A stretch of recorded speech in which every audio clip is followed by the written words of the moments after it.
conferences like this, which are very techie and sectoral focused, is that some of the high-level stuff doesn't really get covered, and I don't know if this is actually needed, but I'd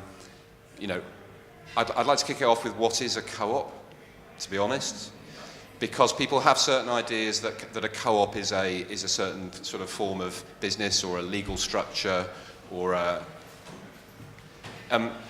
I'm going to make two observations about it, and I do work all the time on legal structures with people and governance, but a co-op is not a legal structure, and it's not even a form of company.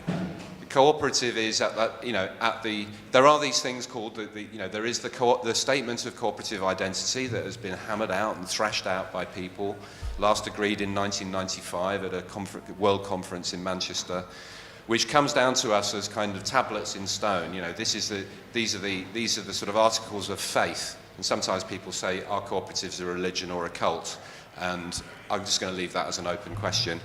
But these things come down called the cooperative statements of identity and the principles and the values and the ethics behind the cooperative ethics, which appear to be fixed. But actually, they're the product of a lot of ongoing work that's been done by people, over the last 150 to 200 years to actually figure out, modernize, develop this whole kind of thinking values context for what co-ops are. And if you permit me, I'm going to just reiterate it. So a co-op is not a particular legal form. A cooperative is a voluntary association of people who come together to meet their common social, cultural, or economic needs through a jointly owned and controlled enterprise.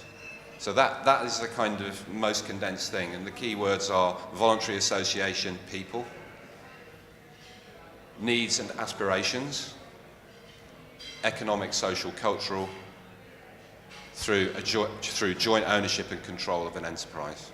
And then that breaks down into these principles, the principles of voluntary and open membership, the principle of democracy, the principle of member economic participation and limited return on capital, that cooperatives are autonomous, that cooperatives engage in education and propaganda, that cooperatives cooperate with other cooperatives, and that cooperatives work for the sustainable development of the communities in which they trade and operate. And then behind that, there's this statement of values that says that the cooperatives come together around the values of. This is interesting stuff. It can be unpacked endlessly, and people do. Self-help, self-responsibility, equality, equity, solidarity.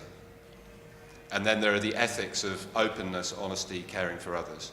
So this is this sort of high-level stuff, and it's these are the things that whatever kind of co-op you are, and whatever your membership base, because cooperatives are membership organisations, we at least say that we agree on this basic template of values and principles. So they're not descriptors of how you start a co-op, and they're not even apart from that high level, they're not even definitional. They're kind of descriptive of the characteristics of co-ops. And we sometimes say that if your organisation is a voluntary association, voluntary and open membership without discrimination, that if you are democratic, that if you do observe this limited return on capital, and that if you are autonomous and independent, then you're probably a co-op. But we also say, or some of us say, that if you engage in the education and human development agenda, if you are part of the movement, if you're a cooperator that cooperates with other cooperatives, and that if you engage seriously in ideas around community benefit and sustainable development, then you're not just a co-op, but you're part of a cooperative movement. So I'm just going to offer that as one thing I would add about, particularly when it comes to this thing about the law, is that this whole idea that that enterprises with limited liability are actually they're an entirely capitalist construct. The idea that groups of people can come together and actually trade and operate and and transact and make contracts without personal liability if it goes wrong, provided that they're not obviously acting feloniously or cheap. Whereas we as individual people under the law do not have that exemption from personal liability for the contracts and things that we engage in. And it's an amazing thing, and it's in the air all around us, but it's worth stating that in some ways this creation of the incorporated entity, which is a legal person, it's a legal person. The person isn't the directors or the members. The person is this incorporated entity. But this legal person is not actually a human person. And this actually creates some of the tension in co-ops for how John's laughing at me because he's heard this speech so many times, but it does create, when we're talking about organisation and culture, it's worth bearing in mind that actually we're trying to do, because we take advantage of limited liability and incorporating, we're actually doing something that on a quite fundamental level is probably is contrary to the cooperative ethic and spirit.